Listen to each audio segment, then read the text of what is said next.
জীবনের প্রথম ভোট নিজেকেই দিয়েছি, কারণ আমি একজন প্রার্থী, শামসুনার হল সংসদের সদস্য পদপ্রার্থী। আমি নিজের নামটা খুঁজে আগে নিজেকে দিয়েছি।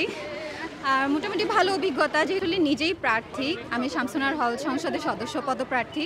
আমি নিজের নামটা খুঁজে নিজেই আগে নিজেকে ভোট দিয়েছি। সব কোনোটা বাকি রাখিনি, সব ভোট দিয়ে আসছি। আর প্রথম ভোট যেহেতু জীবনের, বেশ ভালো অভিজ্ঞতা।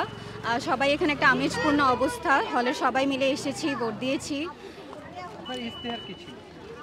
ইশতেহার আসলে সদস্য পদপ্রার্থী যারা হয় তাদের মূল কাজ হচ্ছে যে যারা উপরের পদগুলোতে আছে তাদের জবাবদিহিতা নিশ্চিত করা, তারা যে ইশতেহারগুলো দিয়েছিল তারা সেটা পালন করছে কিনা, কাজগুলোটা সঠিক তদারকি করা।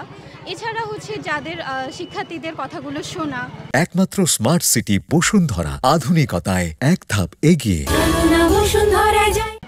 তাদের কণ্ঠস্বর হওয়া, তাদের বিষয়গুলো সামনে তুলে ধরা প্রশাসনের কাছে। তো এগুলো আমি মোটামুটি আমার ইশতেহারে অনেক কিছুই দিয়েছি। ইচ্ছে আছে যদি আমি বিজয়ী হই তাহলে আমি ইনশাআল্লাহ পালন করার সর্বোচ্চ চেষ্টা করব। সাড়া পেয়েছি হলে মোটামুটি, আমি তো এখন ফাইনাল ইয়ারে, হলের পরিচিতি আছে, সবাই অনেক পজিটিভ ছিল, বলেছে যে ইনশাআল্লাহ সব আমার জন্য দোয়া আছে। সবার যার কাছে গিয়েছে সবাই খুব পজিটিভ সাড়া দিয়েছে। আশা করছি হলে আলহামদুলিল্লাহ, না হলেও আলহামদুলিল্লাহ। আমি মনে করি আল্লাহ যেটা দিবে সেটা অবশ্যই ভালোর জন্য হবে। আশা আছে এমনিতে ইনশাআল্লাহ।